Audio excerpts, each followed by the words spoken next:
بسم اللہ الرحمن الرحیم۔ ویلکم بیک ناظرین گرامی، وقفہ کے بعد دوبارہ آپ کی خدمت میں حاضر ہیں۔ وقفہ پر جانے سے پہلے ہماری گفتگو جاری تھی اور دجال کے حوالے سے گفتگو کا آخری سلسلہ جاری تھا، تو میں چاہوں گا کہ محترم شاہ صاحب اس پر اختتامی گفتگو فرمائیں اور پھر ہم اگلے سوال کی طرف بڑھتے ہیں۔ جی حضرت۔ جی بس دجال جو ہے وہ لوگوں کو جنت بھی دوزخ بھی بظاہر شعبدے میں دکھائے گا، جی تو حدیث میں ایسا مضمون آتا ہے، اور وہ اپنی طرف سے جو ہے نا اپنے ماننے والوں کو جنت میں داخل کرے گا، حقیقت میں وہ دوزخ میں جائیں گے، صحیح۔ اور اپنی طرف سے جو ہے نا لوگوں کو جن کو وہ دوزخ میں داخل کرے گا جی جی حقیقت میں وہ جنت میں جائیں گے۔ تو اس طرح وہ دجل اور فریب دنیا میں کفر کا نمائندہ ہے تو پھیلائے گا۔ حضرت امام محمد وادی اس کو دفیہ بھی کریں گے، اور حضرت مسیح جو ہے عیسیٰ ابن مریم سرکار، وہ بھی ان کی تائید میں آئیں گے، نبی کریم علیہ السلام کے دین کے خادم بن کر آئیں گے، قرب قیامت میں نازل ہوں گے، آسمان پر ہیں زندہ موجود، اور قرب قیامت میں آئیں گے۔ بعض لوگوں کو یہ خیال ہوتا ہے کہ حضرت عیسیٰ ابن مریم جو ہیں وہ نبی ہیں تو پھر آئیں گے، تو ختم نبوت کا کیا مفہوم ہے؟ اس سے بڑے عجیب عجیب مفہوم لوگ نکال لیتے ہیں۔ لیکن حضرت عیسیٰ کا اپنی جو ہے نا نبوت کا جو حلقہ ہے، علاقہ، جی جی وہ تو اب رہا ہی کوئی نہیں زمین پر، صحیح۔ کیونکہ آپ تو بنی اسرائیل کی طرف نبی تھے نا، ساری دنیا کے نبی تو نہیں تھے۔ جی جی تو نبی کریم علیہ السلام تو کافۃ للناس نبی بن کے آئے ہیں نا، تو اب سارے حلقے ہی حضور نے سنبھال لیے۔ سبحان اللہ۔ اب عیسیٰ علیہ السلام تشریف بھی لائیں تو آپ کی کانسٹیچوئنسی کوئی نہیں، حلقہ ہی کوئی نہیں زمین پر، جی جی ٹھیک ہے نا جی۔ اب تو وہ صرف مددگار بن کے آ رہے ہیں بالکل صحیح۔ نبی کریم علیہ السلام کے، اور یہ بھی شان ہے نبی پاک کی، لَتُؤْمِنُنَّ بِهِ وَلَتَنْصُرُنَّهُ کا جو وعدہ ہے، جی تو وہ اس کی مدد کے لیے رب تعالیٰ جل شانہ یہ شان بھی دکھاتا ہے کہ اس طرح بھی وہ بندے کو اب زندہ آسمان پر اٹھا سکتا ہے، وہ تشریف لائیں گے۔ اس لیے اس سے کوئی جو ہے نا غلط جو لوگ اس کی تعویلات کرتے ہیں، تو بہت ہی زیادہ ایک بھٹکی ہوئی سوچ ہے ان کی۔ حضرت عیسیٰ علیہ السلام بن باپ کے پیدا ہوئے ہیں، اور وہی وہ شخصیت ہے۔ اب اس کو کوئی مثالی وجود کہنا، دوسرا کہنا، تیسرا کہنا، اس کا کوئی مفہوم نہیں بنتا، اور عقل سے بھی دور باتیں کی جاتی ہیں اس کے لیے۔ جی جزاک تو مسیح جو جس کا دجال کا ذکر ہو رہا تھا، اس کو وہی قتل کریں گے، جی اس تو کا خاتمہ دنیا کر سے خاتمہ کریں گے اس کا۔ جزاکم اللہ احسن الجزا۔ محترم امتیاز احمد صاحب ہیں لندن سے، السلام علیکم۔ السلام علیکم جی۔ جی وعلیکم السلام۔ میں نے سوال کرنا تھا کہ آج کل کافی زیادہ ایک دو چیزوں پہ میری بحث ہوئی کہ بھی میں خود مسلمان ہوں، تو مجھے اس میں الحمدللہ میں ایک سوال پوچھنا چاہتا تھا کہ رسول کریم صلی اللہ علیہ وسلم کی ایک پیشن گوئی جو آج کل پوری ہوتی مجھے نظر آ رہی ہے، اور میں دیکھ رہا ہوں جی کہ رسول کریم صلی اللہ علیہ وسلم نے فرمایا تھا کہ آج کے علماء جب مسیح کا زمانہ آئے گا بدترین مخلوق ہوں گے، اس کے بارے میں آپ کا کیا رائے ہے؟ جی ٹھیک ہے، جی ٹھیک ہے، انشاءاللہ ضرور آپ کے سوال پر بھی بات ہوگی، ہمارے ساتھ رہیے گا، ضرور بات کریں گے آپ کے سوال پر بھی۔ جی حضرت، اگلا ہمارا سوال تھا جو ابو طیب صاحب نے برمنگھم سے کیا، جی اور ان کا سوال یہ تھا کہ بیت اللہ شریف کا حج کرنے سے انسان کے پچھلے گناہ معاف ہو جاتے ہیں اللہ پاک کے فضل و کرم سے، تو اس سے پہلے جو اس کے ذمہ نمازیں قضا ہوتی ہیں ان کو پھر قضا کرنے کی ضرورت رہتی ہے؟ قضا کرنی چاہیے نہیں کرنی چاہیے؟ کیونکہ اگر اس کے پچھلے گناہ معاف ہو گئے اور پچھلی خطائیں معاف ہو گئیں تو اب کیا وہ پچھلی عمر کی قضائیں کرے گا یا نہیں کرے گا؟ بسم اللہ الرحمن الرحیم۔ فرائض جو بھی بندے کے ذمے ہوں اور وہ ادا نہ کر سکے تو وہ اس کی قضا ضروری ہے، اور احادیث مبارکہ میں جن امور کی بھی شان اور عظمت بیان کی گئی ہے وہ حق ہیں، گناہ معاف ہوتے ہیں، معصیت معاف ہوتی ہے، جو بھی اس سے بغاوت سرکشی بندے سے ہوئی ہے، حج جس کا قبول ہو جائے اس کی گناہ خطائیں معاف ہو جاتی ہیں، لیکن حج جس کا قبول ہو جائے اس کی یہ بھی علامت ہوتی ہے کہ وہ اس پر تکیہ کر کے نہیں بیٹھ جاتا کہ میرا حج قبول ہو گیا ہے، اس کے اندر اتنی طاعت کا جذبہ پیدا ہو جاتا ہے کہ جو اس کے ذمے چیزیں رہ گئی ہیں فرض، ان کے ادا کرنے پر وہ ہمہ تن، یعنی رب کے راضی ہونے کی نشانی ہی تو یہ ہے نا، ورنہ وہی تو نہیں آئے گی اس پر کہ تیرا حج قبول ہو گیا ہے، سمجھے گا کیسے کہ قبول ہو گیا ہے؟ قبولیت کی نشانی یہ جتنے بھی ہمارے اسکالر محقق بڑے لوگ ہیں نا، امام غزالی جیسے جی اور ہمارے حضور مجدد الفسانی رحمۃ اللہ علیہ سرکار جیسی ہستیاں، انہوں نے یہی لکھا ہے کہ آپ کو معلوم ہو سکتا ہے کہ آپ کا رب آپ پر راضی ہے. تو عرض کیا گیا کیسے؟ فرماتے ہیں اگر اللہ کی بندگی اور طاعت سہولت کے ساتھ کر رہے ہو نا تو سمجھو کہ رب راضی ہے، کیونکہ جس پر راضی ہوتا ہے اسے ہی توفیق دیتا ہے اپنی طاعت کی، جس پر ناراض ہوتا ہے اس کو تو قریب نہیں آنے دیتا. تو یہ ایک عجیب قسم کا سوال انہوں نے کر دیا ہے کہ اگر وہ حج قبول ہو گیا تو نمازیں فرض ادا کرنے کی ضرورت کیا ہے؟ ضرورت ہی تو اس سے زیادہ ہے جس کا حج مقبول ہو گیا ہے. کیوں کہ اسی کے اندر تو رب کی رضا کا جذبہ ہوگا جب اس کو پتا ہے کہ اتنی نمازیں میری رہ گئی ہیں اور وہ میرے ذمے ہیں. تو اللہ کے حق وہ بندہ کیسے روکے گا؟ وہ تو بندوں کے حق بھی نہیں روکتا. یعنی جس بندے پر اللہ تعالیٰ راضی ہو جائے گا اور اس کے اندر تو اتنی اس کی فطرت جو ہے وہ مزاج اس کا دین کے مطابق بن جائے گا کہ وہ ہر حق ادا کرے گا. جی ہاں، ہر حق ادا کرے گا، اللہ کے حقوق بھی اور بندوں کے حقوق بھی ادا کرے گا. جزاکم اللہ احسن الجزا. ہمارے ساتھ واکنگ سے تشریف فرما ہے. السلام علیکم ورحمۃ اللہ. وعلیکم السلام. شاہ صاحب کو بھی سلام میرا حاضر. جی محترم عامر دانیال صاحب. جی عامر دانیال صاحب. جی میرا کوشچن شاہ صاحب سے تھا. میں ان سے کافی عرصے سے جانتا ہوں، ٹی وی سے پہلے جب ان کے بھائی شہید ہوئے تھے پاکستان میں، لوٹن میں ہم ملنے گئے تھے. انفارچونیٹلی اس وقت ملاقات نہیں ہو سکی تھی. کوشچن میرا دو تھے. ایک تو پہلے بھائی کہہ چکے ہیں کہ یہاں سے عمرے پہ لے کے جاتے ہیں لوگ، اور مجھے بھی پتہ چلا ہے وہاں پہ کہ اس دفعہ کچھ لے کے گئے تھے، اور سیم غیر محرم عورتیں تھیں جو لڑکوں کو بعد میں بتایا گیا کہ ہم نے ان کو جو ہے محرم شو کیا ہے. ایک تو یہ کوشچن تھا ایسے لوگوں کے لیے کیا ہوگا. دوسرا کوشچن میرا یہ تھا کہ اگر مجھ پہ قرض ہے 5-6 ہزار پاؤنڈ کا کریڈٹ کارڈ پہ، اور اگر کچھ سونا ہے جو کہ اوبیسلی میری وائف اس کے انڈر ہے، تو کیا زکوٰۃ جو ہے وہ مجھے دینی پڑے گی؟ کیونکہ اوبیسلی وہ تو نہیں بیچنا چاہیں گی کہ میرا قرض ادا ہو، اور ان امپلائڈ بھی ہو گیا بیکاز آف ڈسبلٹی. تو اس کے بارے میں تو مجھے جواب دے دیں. جی بالکل ٹھیک ہے.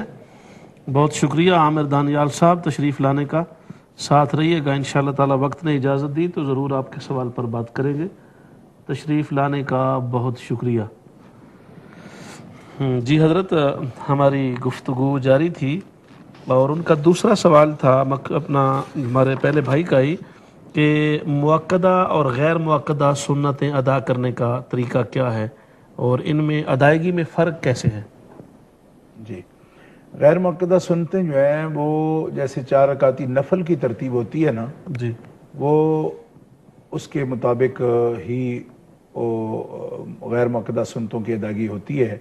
اس میں مکمل جو ہے نا تشہد وہ بھی پڑھیں، 2 رکعت کے بعد اتحیات مکمل کرنا ہے کریں یوم یقوم الحساب تک، اور اس کے بعد جب تیسری رکعت کے لیے اٹھیں تو ثنا سے شروع کریں، سبحانک اللہم شروع کریں اس طریقے پر.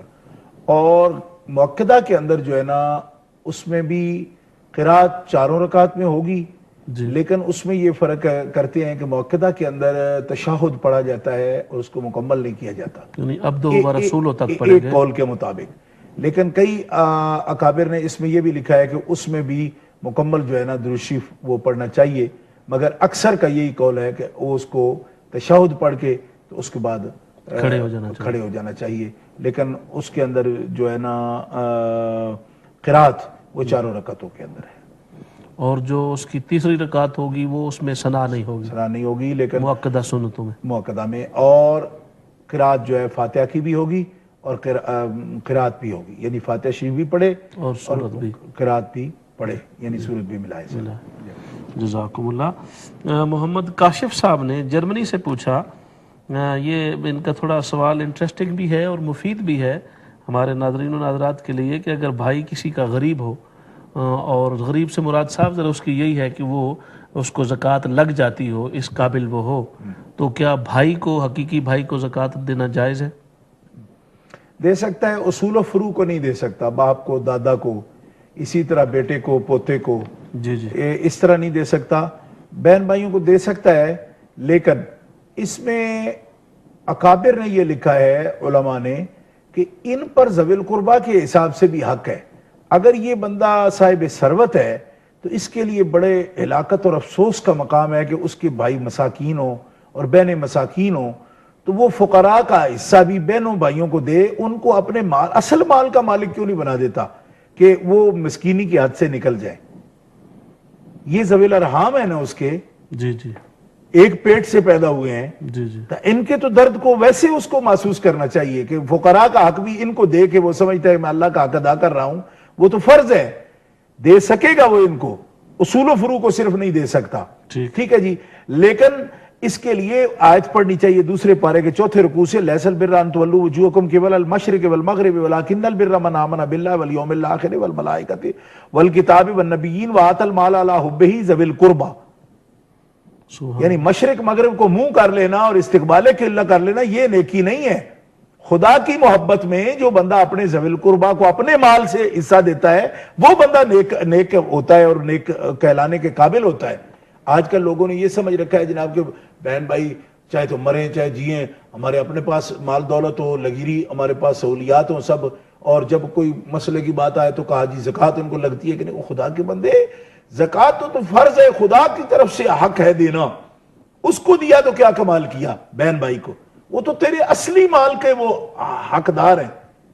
اگر تجھے خدا نے اپنی ضروریات سے زائد دیا, زائد زکوٰۃ تبھی فرض ہوگی جب تیری ضروریات سے زائد مال ہے تیرے پاس. زائد ضروریات سے مال ہو اور وہ مسکینی کی حد کو بیٹھے ہوئے, اگر رات کو روٹی کو بھی ترستے ہوں تو ایسے بندے پر تو ویسے ہی تحفہ ہے. جی ہاں, افسوس کی بات ہے. تو ان کو مال اتنا دے کہ مسکینی کی حد سے تو نکالے رکھے. ٹھیک ہے, سفید پوشی کا بھرم دو, 3 ٹائم روٹی اور کپڑا تو وہ کھائیں اور پیئیں. جس کے پاس بھی توفیق ہو وہ اپنے بھائی کو اس حال میں نہ پہنچنے دے. ہاں, اگرچہ بھائی اس کے ساتھ سختی بھی برتتا ہو, کیونکہ بھائیوں کے اندر تو پتہ ہے نا آپ کو کہ قرآن مقدس میں بھی تو لکھا ہے نا کہ ان کثیرا من الخلطاء یبغی بعضهم الی بعض. یہ خلطاء جو ہوتے ہیں نا یہ جھگڑتے ضرور ہیں آپس میں, جن کا معاملہ مخلوط ہے نا, معاملات سازی ہیں. جی جی تو بھائی بے شک بھوکا بھی ہو, بھائی کے سامنے ایسے اکڑا ہی رہے گا جناب, اور تو کی تو میں کی. لیکن اس میں یہی ہے صل من قطعک وعفو عمن ظلمک واحسن الی ما اساء الیک. جو تم سے توڑتا ہے اس سے تعلق جوڑ. تو ذوی الارحام ہے نا, ایک پیٹ سے ہے, ایسا بھی کوئی ہے. انسان دوست ڈھونڈتا پھرتا ہے دوسرے گھروں میں جا کے. یہ سوچ, تیرے ماں باپ کی نشانی تو یہ ہے نا, سبحان اللہ, ایک باپ کی پشت میں رہے ہو اور ایک ماں کے پیٹ سے تم آئے ہو. اتنا بھی کوئی قریبی رشتہ کسی سے ہوگا. دوست تم ہزاروں بناؤ گے, لیکن کوئی دوست ایسا بھی ہے کہ جس نے ایک دودھ سے جس کی نشو و نما ہوئی ہو اور ایک خون سے جس کے گوشت اور ہڈیوں کی نشو و نما ہوئی ہو. اس لیے یہ برادر ہوڈ جو یہاں کہا جاتا ہے نا, میں تو اس کو بھائی چارہ ہی کہوں گا, تو یہ بڑی اعلیٰ چیز ہے, اپنے ماں باپ کی نشانی ہے. لوگ سکون تلاش کرنے کے لیے دوڑتے پھرتے جی وہ دوستی سچی مل جائے, اور دوستی سچی خدا کے بندے پیارے آقا صلی اللہ علیہ وسلم کا فرمان ہے, اپنے بہن بھائیوں پر اپنے مال سے خرچ کر, پھر دیکھ خدا تیری زندگی میں کس طرح برکتیں کرتا ہے. تیری سانسیں جو تنگ نکلتی ہیں بالکل بیماریاں آدھی دور ہو جائیں گی جب اپنے بہنوں بھائیوں پر تو خرچ کرے گا. تو آج لوگ سمجھتے ہیں دوسرے لوگوں پر خرچ کرو کیونکہ وہ تو میری تعریف کریں گے, بہن بھائی تو پھر بھی احسان نہیں مانے. احسان منوانے کے لیے دیا تو پھر کیا دیا, یہ تو بڑی کمینگی ہے. کمینگی, صحیح بات. کوئی نہ مانے پھر بھی دے, کیوں؟ اس لیے کہ وہ تو تیرے ہیں, تیرے ماں باپ کی نشانی ہے. ایسے لوگ کہتے ہیں جی ماں بڑا تعلق ہے, روتے رہتے ہیں کہ ماں کو, اور ماں کی نشانیاں جو سامنے پڑی ہیں اگر وہ تسے مر جائیں ان کو کوئی گھونٹ پانی کا پلانے کو تیار نہیں. اور ایسے جناب نعتیں سن کے اور مدح سن کے نا رونے کو تیار ہیں کہ ماں بڑی, جی ماں بڑی کرامت ہے, ماں بڑی شاد. اسی ماں کی جنی ہوئی بیٹیاں ساتھ بیٹھی ہیں, ان کو اتنا پوچھنے کو تیار نہیں کہ بہن کے بوچھنے دی لوڑی کے سر تیرا ڈھکا. تو اپنے بچوں کو لا کے جناب ٹیسٹ کو تو اسڈا سے جناب بھر دیتے ہیں, اور بہنیں بیچاری جو ہیں وہ پھر مسئلے پوچھتے ہیں ہمیں فون کر کے زکوٰۃ دینی, ان کو جائز ہے نہیں. اب میں کیا بتاؤں, میرے جو جذبات ہیں, پھر میرے بہن بھائی کہتے ہیں اشاری غصے ہو جاتے ہیں. تو مجھے غصہ ایسی باتوں پر آتا ہے کہ اس طرح نہ کرو اے اہل اسلام. یہ اللہ تعالیٰ نے ایک ماں کے پیٹ سے جن کو پیدا کیا ہے تو ان جیسا کون ہو سکتا ہے اگر وہ اہل ایمان ہے. تو اہل ایمان ہے. آپ اس بات کا ہمیشہ خیال رکھیں کہ آپ نبی پاک علیہ السلام کا فرمان ہے، یہ صحیح حدیث ہے، آپ فرماتے ہیں قرابت داروں پر جو بندہ رحم کرتا ہے اور ان سے ہمدردی سے پیش آتا ہے، اور دیکھو نا یکتعون ما امر اللہ وہی یصلی، تو قرآن بھی یہ کہتا ہے کہ قرآن بھی اس بندے کو راہ نہیں دیتا، سیدھی راہ نہیں دکھاتا کہ جو ان سے قطع تعلق کرتا ہے جن سے جوڑنے کا اللہ نے حکم دیا، یعنی جو قطع رحمی کرے نا اس کو قرآن بھی ہدایت نہیں عطا فرماتا۔ کتنا بدبخت ہوتا ہے وہ بندہ۔ اس لیے میں عملاً تجربہ ہے ہر ایک آدمی کو، مجھے کوئی کہہ سکتا ہے جی بہن بھائی تو اچھے نہیں ہوتے، آپ کو کیا پتا ہے؟ میں کہا میں نے چنگا ڈاڈا پتا ہے، کوئی توڑی ایسی نہیں جو ہم نے بھی نہ کھائی ہو، لیکن دنیا میں سارا ہوتا ہے، ہر جگہ ہوتا ہے۔ حضرت آدم علیہ السلام کی اولاد ہیں ہم، اور ان کے پہلی اولاد کے اندر حال دیکھو نا، حابیل قابیل کا قصہ دیکھ لو، مگر اس میں بھی وہی اچھا رہا جس نے بلائی کی ہے، اور آج بھی وہی اچھا رہے گا کہ اگلا غلط پیش آ رہا ہے تو بھی اچھائی سے پیش آؤ۔ سل من کا تاکہ جو تم سے قطع کرتا ہے اسے جوڑو، واعف عمن ظلم کا جو تم پہ ظلم کرتا ہے اسے معاف کرو، واحسن الی ما اساء الیک، اور جو تم سے برا ایک بیہیویئر رکھتا ہے اس سے اچھی طرح سے پیش آؤ۔ کیوں کہ یہ ہے آپ کی معاشرت۔ اب لوگ کیا کرتے ہیں، ہمیں یہ کہتے ہیں جی جن سے نظریات کا جھگڑا ہے نا ان سے اچھا پیش آؤ، اور جن سے دنیا کے معاملے میں جھگڑا کرتے ہیں تو ان سے جناب قتل کے بغیر رکتے ہی نہیں، حالانکہ یہ الٹی بات ہے۔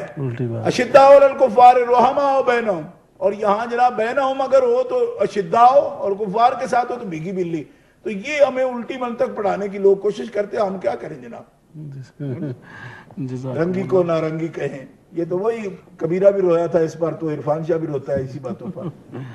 جزاکم اللہ۔ محترم عرفان صاحب نے بریڈ فورڈ سے، عمر خان صاحب نے بریڈ فورڈ سے حضرت یہ پوچھا کہ نبی پاک صلی اللہ علیہ وسلم کا سایہ تھا یا نہیں تھا، اور اگر آپ کا سایہ نہیں تھا صاف ظاہر ہے تو ایسا کیوں؟ بسم اللہ الرحمن الرحیم۔ دیکھیے حضور نبی کریم رؤوف الرحیم علیہ تحیت و تسلیم کا سایہ اقدس جو ہے، ظل مبارک آپ کے وجود مطہر کا، کہ جب آپ سورج کی روشنی میں ہوں یا چاند کی روشنی میں ہوں تو عادتاً جیسے ہر ثقیل چیز کا سایہ نکلتا ہے، تو یہ بات حکیم ترمذی نے نوادر میں نقل کی ہے، اور حضور مجدد الفسانی رحمۃ اللہ تعالیٰ علیہ سرکار نے مکتوبات شریف میں بڑی تفصیل کے ساتھ اس پر بحث کی ہے۔ آپ فرماتے ہیں کہ حضور کے وجود مطہر کا سایہ مبارک نہیں نکلتا تھا، اور یہ بات حضرت عبداللہ ابن عباس نے بیان فرمائی ہے رضی اللہ عنہما، کہ چاند یا سورج کی روشنی میں نبی پاک کے وجود مطہر کا سایہ نہیں نکلتا تھا۔ اور حضرت مجدد علیہ الرحمٰن نے جو وجہ اس کی بیان فرمائی ہے وہ یہ ہے، آپ فرماتے ہیں ہر شے کا جو سایہ ہے وہ اس شے سے، اس کے وجود سے لطیف ہوتا ہے۔ تو وجود مطہر نبوی یعنی ہمارے آقا، پیارے آقا جناب محمد رسول اللہ کا جو وجود مقدس ہے وہ اتنا الطف ہے اور انفس ہے کہ سایہ کیسے نکلتا، سایہ تو ہر شخص کے وجود سے لطیف ہوتا ہے، اور آپ کے وجود سے لطیف ہے تو رب نے پیدا ہی نہیں کی، تو پھر سایہ کیسے نکلتا؟ اس کو اگر آپ کو سمجھ نہ آئے تو حضرت مجدد علیہ الرحمٰن ہمارے پیر و مرشد ہیں سلسلہ نقشبندیہ مجددیہ میں، سرکار فرماتے ہیں دیکھو اگر ایک آئینہ لے لو شیشہ، اور دونوں طرف سے اس کو اچھی طرح صاف کر کے کسی بھی روشنی کے سامنے اس کو کر دو، سورج کے، یہ چاند کے، یا یہ بلب جل رہے ہیں ان کے سامنے کر دو، تو یہ جو شیشہ ہے اس کے اندر سے روشنی نکل کر دوسری طرف چلی جائے گی زمین پر، اور اس شیشے کا سایہ نہیں پڑے گا زمین کے اوپر دوسری طرف۔ کیوں؟ اس لیے کہ اگر دونوں طرف سے شیشہ صاف ہے تو اس کے اندر اتنی صفائی ہے کہ یہ روشنی کو روکتا نہیں، اور اپنے سکل جو ہے وجود کا اس کا نشان نہیں چھوڑے گا۔ اسی طرح اسی آئینے کو دوسری طرف سے رنگ کر دو، کوئی بھی گاڑا رنگ کر دو، اب اس کو کھڑا کرو روشنی کے سامنے تو اب اس کا سایہ زمین پر پڑے گا۔ کیوں؟ کہ اس نے روشنی کو روک لیا۔ یہ مثال بیان کر کے مکتوبات شریف میں حضرت مجدد علیہ الرحمہ فرماتے ہیں کہ ہمارے وجود پر جب روشنی پڑتی ہے تو ہمارا وجود ثقیل ہے، ثقیل غلیظ ہے، ثقیل ہے، یہ روشنی کو روک لیتا ہے اور ہمارے وجود کا جو عکس ہے وہ زمین پہ چلا جاتا ہے۔ لیکن وجود مطہر نبوی اتنا الطف اور اتنا انفس ہے کہ جب بھی روشنی آپ کے وجود پر آتی تو وجود مبارک سے روشنی چھن کر دوسری طرف نکل جاتی، اور سکل کا جب وجود ہی نہیں تھا تو سکل نہیں ہوگا تو صاف شیشے کی طرح روشنی ہی دوسری طرف گزر جائے گی اور وجود کا جو ظل ہے وہ نظر نہیں آئے گا۔ یہ ہے دلیل سایہ نہ ہونے کی، اور اس کی حکمت یہ ہے جو حضرت مجدد علیہ الرحمہ نے بیان فرمائی ہے۔ آپ فرماتے ہیں کہ سایہ شے از شے لطیف تر بود، یعنی سہ کا سایہ شے سے لطیف تر ہوتا ہے، لیکن وجود نبوی کی نشہ ہی اس طرح ہوئی ہے، وجود عنصری ایسا ہے سرکار کا کہ الطف و انفس وجود ہے، لہذا ذل اگر آپ سے نفیس ہوتا تو ضرور نکلتا، لیکن آپ تو انفس ہیں، سارے نفیسوں کے بادشاہ ہیں، اس لیے یہ سایہ زمین پر نہیں پڑتا تھا۔ جی جزاکم اللہ احسن الجزا۔ ہمارے ساتھ محمد خان صاحب ہیں اولڈم سے۔ السلام علیکم۔ وعلیکم السلام جناب، آپ کو اور شاہ صاحب کو السلام علیکم۔ وعلیکم السلام ورحمۃ اللہ۔ جی شاہ صاحب کی ایک بات مجھے بہت بہت بہت اچھی لگی، جو کہ انہوں نے زکوٰۃ کے اوپر وہ ایک آدمی کا جواب دیا۔ جی جزاکم اللہ۔ اور میرا ویسے سوال نہیں بنتا تھا، لیکن ابھی میرے دل میں یہ بن آ گیا گئی ہے بات کہ جو زکوٰۃ، جو اگر میرے پیسے، جو میں نے پیسے باہر دوسرے کسی آدمی کو دیے ہیں قرض، اس کی بھی مجھے زکوٰۃ نکالنی پڑے گی؟ صحیح بات جی۔ اور کچھ نہیں ہے۔ اور جو ہے نا، جو شاہ صاحب نے پہلے کوشچن کا جواب دیا نا، وہ بہت بہت اچھا تھا۔ جزاکم اللہ۔ جزاک اللہ۔ جو ہے نا، جو یہ پروگرام امہ چینل کر رہا ہے، یہ جو ہے نا بہت ہمارے لوگوں کے لیے بہت ایک نعمت ہے، نعمت۔ اللہ سلامتی دے، اللہ حافظ۔ اللہ آپ کو سلامتی دے۔ جزاکم اللہ، بہت شکریہ تشریف فرما ہوئے محمد خان صاحب، ہمارے ساتھ رہیے گا۔ اس کے بعد ہم صرف ایک کال اور لیں گے محترم ناظرین، معذرت کے ساتھ وقت اختتام کو پہنچ رہا ہے اور ہمارے پاس ابھی سوالات ہیں، ہم چاہتے ہیں کمپلیٹ ہو جائیں، تو اس کے بعد صرف ایک اور کال ہوگی، اس کے بعد ہماری لائنز بند ہو جائیں گی۔ حضرت ان کا دوسرا سوال یہ تھا کہ ہجرت میں نبی پاک صلی اللہ علیہ وآلہ وسلم نے اپنے بستر پر کس کو سلایا اور کیوں؟ بسم اللہ الرحمن الرحیم۔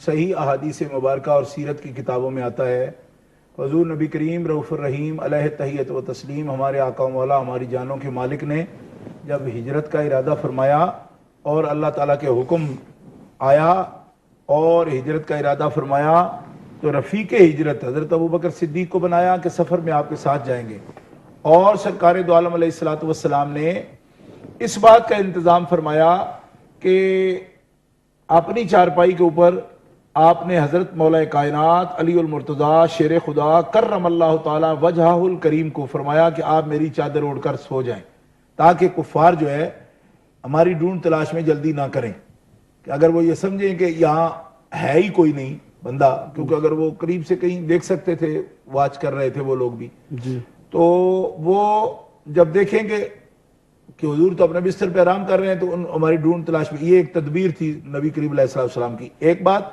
دوسری یہ بات تھی کہ کفار کی امانتیں جو نبی کریم علیہ السلام کے ساتھ وہ رکھتے تھے، وہ بھی آپ چاہتے تھے کہ ایسا نہ ہو کہ ان کے دلوں میں یہ بات چلی جائے کہ وہ ہماری امانتیں جو ہے ضائع ہو گئی ہیں یا آپ لے کر گئے ہیں یہاں سے، تو وہ حضرت مولا کائنات علی المرتضیٰ شیر خدا کرم اللہ تعالی وجہ الکریم کے سپرد فرمائیں کہ آپ یہاں آرام کرو، اور صبح کو یہ جو امانتیں ہیں ان کے حوالے کرو، جب تک حوالے نہ کرو تو یہاں رکو، پھر تم بھی آ جانا۔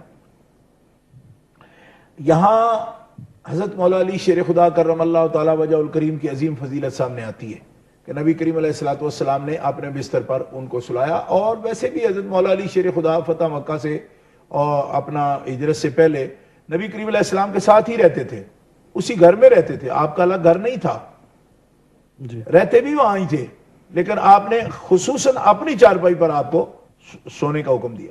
اور حضرت مولا علی شیر خدا کی یہ بہت بڑی فضیلت ہے، کیوں کہ میں نے فضیلت کی کتابوں میں جو فضائل کی حدیثیں ہوتی ہیں اس میں یہ پڑھا ہے کہ ملائکہ جو ہے نا سرے آسمان، ان کے اندر بھی اس بات پر مشاورت ہوئی کہ یہ کتنے بڑا مقام ہے کہ اگر کفار اور دشمن جو ہیں وہ آج رسول گرامی علیہ السلام کی قتل کا ارادہ رکھتے ہیں، تو اس کا حوصلہ قابل داد ہے کہ جس نے اس بات کو جانتے ہوئے اس چارپائی کے اوپر آرام کرنا پسند کیا ہے اور بڑی گہری نیند سو رہا ہے۔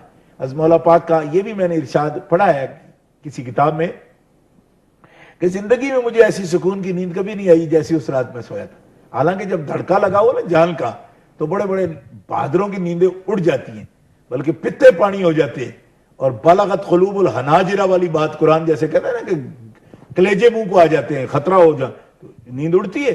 لیکن مولا پاک اتنے سکون میں تھے. کیوں کہ یقین کامل کی جو اعلیٰ ترین منازل ہیں ان پر جو ہستیاں امت میں فائز ہیں، حضرت مولا علی تو اس یقین والے بندے ہیں. تو جب سرکار دو عالم فرماتے ہیں صبح کو دینا پھر آنا، اگلے پروگرام میں بتایا تو ان کا یقین کامل ہے کہ مجھے کوئی کچھ نہیں کہہ سکتا حضور، تو اگلی باتیں بھی مجھے بتا رہے ہیں. سبحان اللہ. اس لیے بڑے سکون سے آپ نے آرام فرما رہے آپ، اور جبریل امین علیہ السلام آپ کی حفاظت میں کھڑے تھے. کیونکہ میں نے فضیلت کی بات میں کتاب میں روایت میں یہ پڑھا ہے کہ حضرت اسرافیل کو حضرت جبرائیل کو رب تعالیٰ نے حکم دیا کہ علی کی حفاظت کے لیے جاؤ. اور میں سمجھتا ہوں کہ حفاظت میں مزید ایک سکینہ سکون کا باعث ہے ثبات قلب کے لیے یہ آئے ہیں.